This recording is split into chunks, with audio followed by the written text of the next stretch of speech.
and welcome to the Impostor Syndrome Files. I am so grateful that you're here. My name is Kim Manager, and I'm a women's leadership coach. I started this podcast because as a lifelong sufferer of imposter syndrome and a coach who sees this in 98% of the women I meet, I wanted to take this conversation to a bigger stage, so to speak. Imposter syndrome is triggered by a lot of things, but two of the primary triggers are transitions and feeling different from those around us. Women in traditionally male-dominated environments experience these triggers on an almost daily basis, so it's only natural that we would feel this way. What compounds these feelings is the sense that we are alone. The belief that if we share our feelings, we'll expose our incompetence even further. So we carry it around like a deep, dark secret. I started this podcast because I want to put a stop to this nonsense and destigmatize imposter syndrome. Because we don't talk about it, we look around and assume that everyone around us has it all figured out, that we're somehow the exception to the rule, when in reality, we're all feeling this way. And when we can own that and say it out loud, we all benefit. Nobody more so than you. So thanks again for being here. If you enjoy it, please share it with others who might also benefit.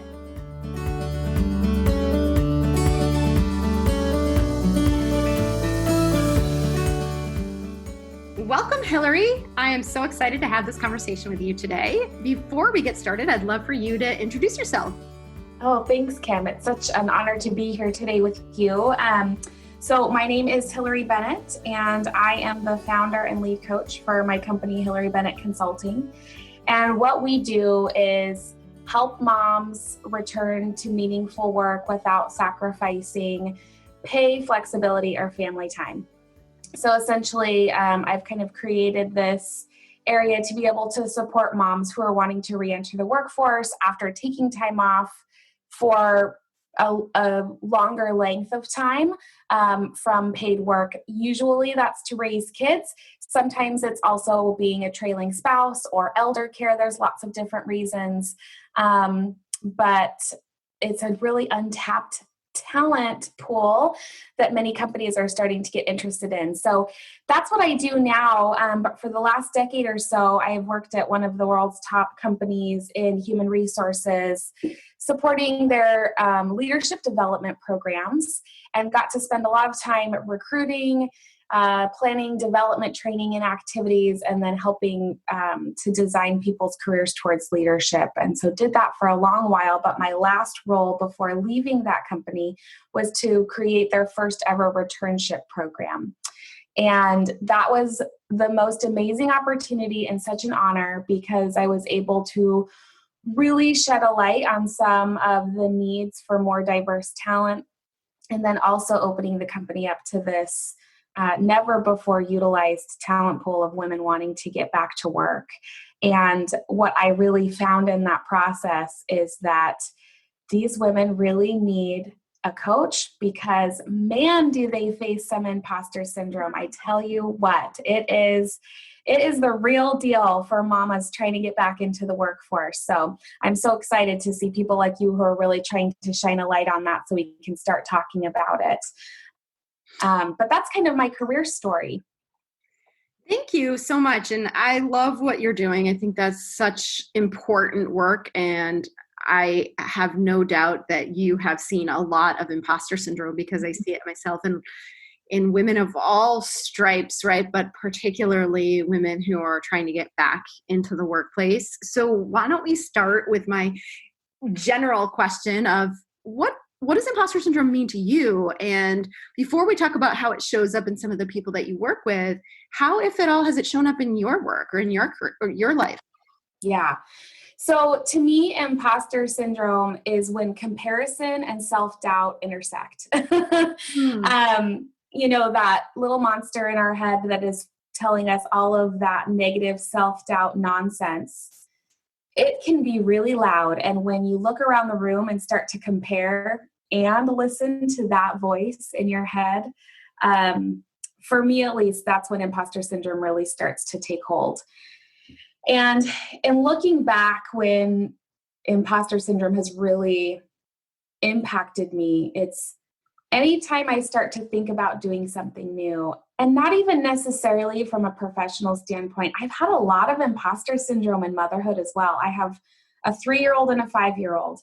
And being a perfectionist and achiever, motherhood was a humbling and grounding experience. Let's just say that.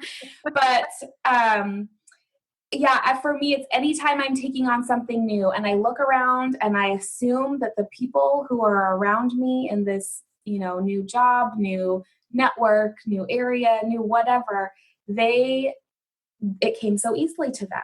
They can do it so well. I can't do it that well. And then it's just, it's a slippery slope. I don't deserve to be here. All of that negative self-talk. And instead of focusing on the learning and the gifts that I have that I can bring to the table, I definitely have had moments where I've succumbed to that imposter syndrome. And so it has taken a lot of time for me to even recognize that it's there and then have a counteracting voice in my head so that I can choose to step out of it and find that courage to show up and know that I am valued. But it's a process for sure. You said so many important things there, and I love what you said about the intersection between comparison and self-doubt. One of the reasons why I wanted to have this larger conversation is that we don't talk about this. Most of us don't feel comfortable saying it out loud. So when we look around, we see a lot of people who look like they have it all figured out, who look like it has come so easily to them. But most of them are having the same internal struggle that we are. We just can't see it, right? So I think there's this loneliness that comes with imposter syndrome because we think that we're the only ones. Oh, yes. And the expectation, especially as women, that we shouldn't ask for help. Mm-hmm. And, looking, especially in a professional place, especially at companies that traditionally have more men, that asking for help is a weakness.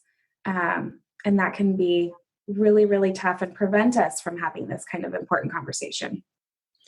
Absolutely. And so you started to talk too about the process of being able to recognize when it's happening and counter that. What has worked for you in terms of getting stronger when it comes to imposter syndrome? Oh gosh, so much personal development. I mean, I've become, if Amazon bookstores were something I actually went into as opposed to just going online, I would have been permanently in the self-help section for the last 5 years. So I've just done a lot of work on myself. I've been in therapy. I've done hypnosis. I've also read a lot of self-help things. Also just the industry that I'm in, being in HR, employee development, and now as a professional coach. There's a lot of self-reflection that's required as you work through being able to offer that to others. And so really, I do think that the crux of it, all of the therapy, all of the hypnosis, all of the self-help books, the crux of it is being able to look inside and anchor within your true self and love that beautiful true self within. And I think that's kind of the common strand between all of those things. And when I definitely have not mastered this, but I have been able to, from time to time, anchor into my true self and love her and honor her. And just those few touch points that I've been able to have are so impactful that I can reach back to her when I need to, if I'm able to kind of be present and acknowledge that that's what I need to do. So not perfect. I don't do it all the time, but I am trying hard to do it more and more. And I love that you're honest about that too, because it is something that ebbs and flows, that's harder at certain points than at others. It's really a journey, I think, that we're all on. And I wonder, without putting you really on the spot, because I know that this is a big question, but because so much of our experience is oriented towards the negative, right? What I don't know, what I don't have, how others are better than I am. Are there steps that you have found helpful to really connect more positively with your true self? Are there exercises or things that, as you've been going through all of this deep work, that you have found have made it easier for you to see your true self and accept it? Yeah, that's a great question. And I'll try to keep my answer as simple as possible. But honestly, I think that it also can really change over time how you can get that kind of resourcefulness for yourself. But for me, the trio of gratitude, meditation, prayer, and affirmations have been huge in being able to tap into that true self and honor her and love her, and then be able to kind of reconnect with her when I need to. The gratitude came easy. The affirmations did not, I will say. But if you're able to, if you're kind of starting from ground zero with this, I think that that's something that you don't need professional help. You don't need any kind of training or anything like that to be able to kind of sit down with a journal or with, your phone. You can do voice memos, or you can send yourself emails. Like, there's just so many different ways you can do it, but I do recommend doing it in a way that is tangible. So, either writing it or recording it, and doing a gratitude, affirmations, and then spending some time in meditation or prayer. And for meditation, man, there are so many cool apps that can help you. We could have a whole separate conversation on meditation. And for those of us out there that are type A achievers, like cannot sit down and be quiet, we cannot shut our brain down. Meditation is something that's so far out of our reach. That's a whole separate conversation, but there's so many cool tools now to be able to support you in that. And that's really been, I think, what has helped me find that positive voice and be able to bring her to life when I need to. But there's so many others too. And the first couple that come to mind are surrounding yourself with positive, supportive people. So looking around you and seeing, do the people around me have positive self-talk? Do the people around me tear each other down and gossip? Do the people around me have dreams and goals that are in line with mine, and are they supporting one another towards those, or are they tearing each other down? And if we're really honest about that assessment, I think that it could mean radically reshaping the people that you spend the most time with, which is no easy feat. However, I will say it makes a huge difference. And all of a sudden, so many times we say these things out loud too. We always talk about self-talk, but so many comments that come out of my mouth for so long was really self-deprecating. Like, oh, I know I'm not good at this, but, or, oh, I know I'm not a pro, but, these ways to kind of talk ourselves down. When you put yourself in a community of people that are working towards positive self-talk and using affirmations and encouraging one another, they will call you out on that, which is such a blessing. And so yeah, there are things you can do on your own. And then I do think that creating that network around you is so important. And then the second one that kind of came to mind was, if you're having an acute bout of self-doubt or an acute bout of you feeling down and really doubting yourself, for me, I found a couple of things that just kind of can snap you out. Like, whatever thing works for you. For me, it's using essential oils. For other people, maybe it's getting out into the sunshine, having a cup of tea, doing a deep belly breath, whatever that might be. If you can find that one thing that can kind of snap you back to where you want to go from a mental, emotional standpoint, I think that's helpful too. Because we all hit those really acute moments of imposter syndrome or acute moments of self-doubt. Absolutely. And I love everything that you said, and what it's making me think about. I think one of the underlying themes of everything that you shared is how important it is to slow down and pay attention, because I think it's really hard to have a gratitude mindset, to be able to meditate, pray, all of the pieces that you talked about, if you're moving 100 miles an hour and not actually listening to yourself. And I think that's part of the challenge that we all face, is that we have such a crazy world that we live in. There's so many things going on, and it can feel almost self-indulgent to sit down, reflect, think about ourselves in these deeper ways. Yes.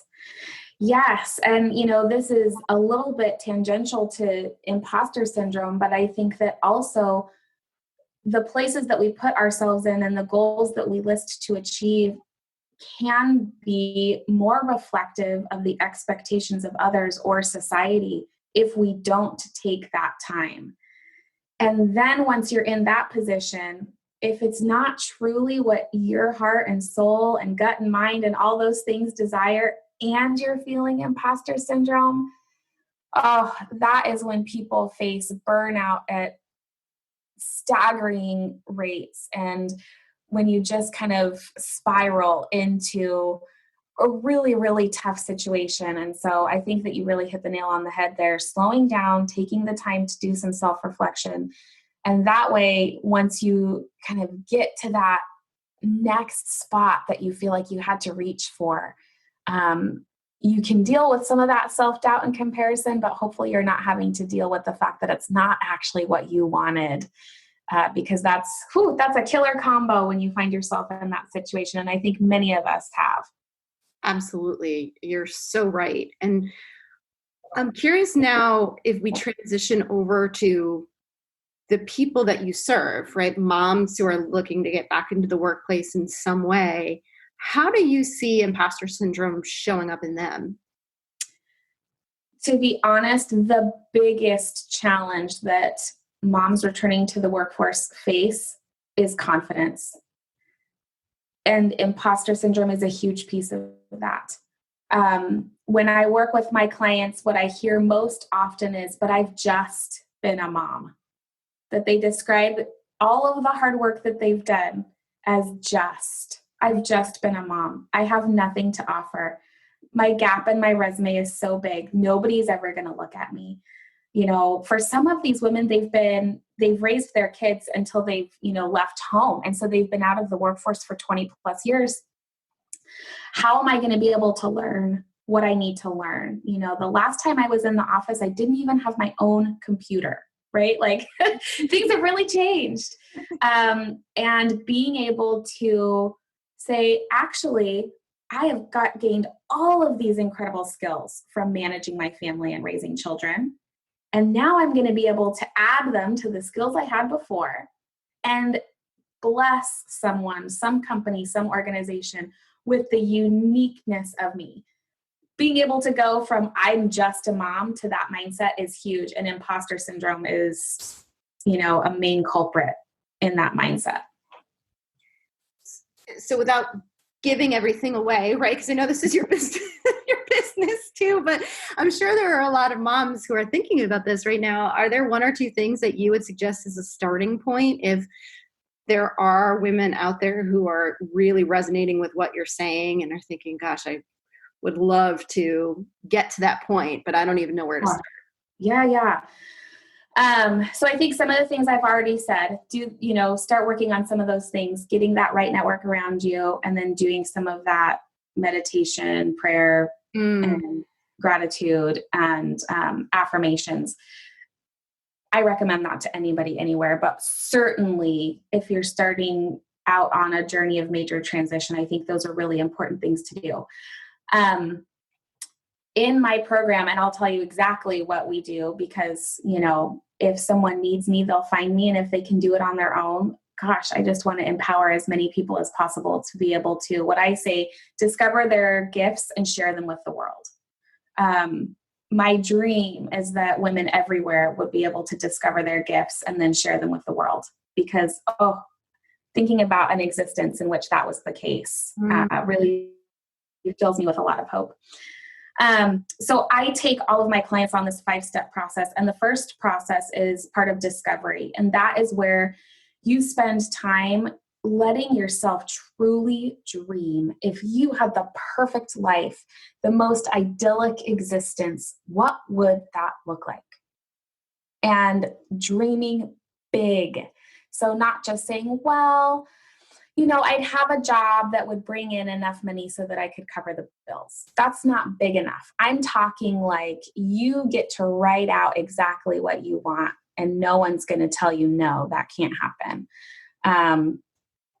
And starting there and actually figuring out what that is. Because even for myself, the first time I ever did that, I was like, oh, I didn't even know I wanted that.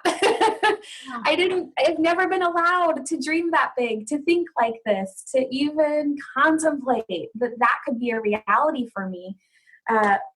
And so it can be really eye-opening. And that's kind of one of those exercises. And it's not just one, but it's kind of a series of things that I help people go through to understand what is it that they truly want in life. And so that's the first step. And then the next step is to be really honest about your reality. So, what kind of commitments and requirements does your life already contain that you can't or don't want to change? For moms, it's like, yeah, I have kids and I don't want to change that. I kind of like them. And that requires me to do, school pickup or soccer runs or, be able to FaceTime with my kid who's studying abroad in Italy at 11 a.m. in the morning every day, whatever the case may be, right? Everybody is unique and different. What are those pieces that it's just part of life? And if you have to choose between that and this dream existence, this dream job, you're going to choose your current situation. So that's kind of that second step. And then the third step is to explore the possibilities. And that's where you bring your dream state and your reality together and seeing what kind of jobs, whether it would be entrepreneurial or going into another company, exist that can best marry up your dream with what you already have going on. And I think it's eye-opening to a lot of people that that there are actually opportunities out there that do a pretty good job of tapping into at least a little bit of your dream life, if not a lot, without sacrificing what you have going on that you can't or don't want to change in your current reality. And so that's that exploration piece. And then from there, it's all logistics. It's supporting, and as a career coach yourself, I'm not telling you anything new, but it's supporting them through the process of, okay, this is where you want to get to. What are the steps A to Z to get you there? And so depending on what the person decides that they want to do, it's getting your resume prepped, prepping for interviews, getting your LinkedIn profile ready to go, networking, et cetera, et cetera. For the person who decides that she wants to start her own business, that's a different track. But there are steps that you can just say, okay, today I'm going to do this one thing towards that goal, and they know exactly what it is. And then the last thing I recommend people do once they're on that path and they're really transitioning from stay-at-home mom or a non-working mom for pay, because of course all moms work, just some of us get paid and some of us don't, into full-time or paid mom mode, then there are a whole bunch of things that I recommend people do to be able to maintain that kind of existence that they want, to not fall into a sacrificial existence where you can either be a great employee, great entrepreneur, great whatever the career path you've chosen, or a great parent. But figuring out the support systems, the tips, tricks, tools to be able to be both. And when you have to choose, making a really conscious and intentional choice, feeling confident behind that choice of right now I am choosing to be a great mom. And that means that I've had to step back in the career piece for today or for this hour. And then sometimes the choice is the other way around too. But if you can be intentional around that choice, it makes such a huge difference as opposed to feeling pulled and dictated in that choice. So it's kind of a 5-step process. I call it my dream process. And yeah, I'm happy to share, because if someone can do it on their I want them to, because I really believe that if moms, if women, if anyone can, achieve that, where they're really being able to share their gifts with the world, that we'll all be in a better place. I love that spirit. I really could not agree with you more. And as you work through that model, I think certainly it applies to moms who are reentering the workforce, but I think it applies to all of us too, right? Because so many people are in situations that they're tolerating and that are not fulfilling, not in alignment, as you talked about earlier, with that unfortunate combination, right, of self-doubt and just environmentally not being in a place that's aligned with who you are. So I love your framework. I think it's a powerful one for anybody. So as we wrap up today, I want to ask you just a couple of quick questions. What motivated you to want to tell your story today, and what are you hoping people will take away from it? The motivation around telling my story is sort of two-pronged. And the first is, as I was going through my own journey, after I had my children, I found myself in this place of feeling totally out of alignment. And I didn't have those words to describe it then. I just felt like I didn't fit in my own, and really it was career existence at that time. The job that I had before that had truly been my dream job, all of a sudden, I didn't get the same joy from it. I didn't have much motivation when it came to work. And I'm not saying that I was one of those moms that just fell in love with motherhood and it was all consuming and I just didn't want to do anything else but be with my babies. Actually, that wasn't the case. Motherhood was a real challenge for me from day one. And I think the combination of feeling definitely out of my element in terms of how difficult motherhood was and wanting to be such a good mom, and then having been such a great rock star employee and now not really feeling the motivation, that combination was really tough. And that's really what plunged me into my journey through, I said I would have been stationed in the self-help section of the bookstore the last 5 years. Like, that's why.